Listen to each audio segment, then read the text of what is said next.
অশ্রু গড়ালে হৃদয় জলে সিক্ত, কত প্রদীপ শিখা জ্বালালে জীবন আলোয় উদ্দীপ্ত, কত ব্যথা বুকে চাপালে তাকে বলি আমি ধৈর্য। নির্মমতা কত দূর হলে জাতি হবে নির্লজ্জ।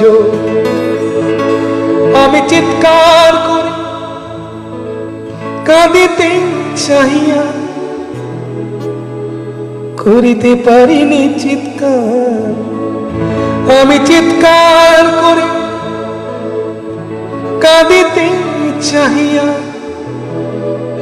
করিতে পারিনি চিৎকার। বুকের ব্যথা বুকে চাপায় নিজেকে দিয়েছি ধিক্কার।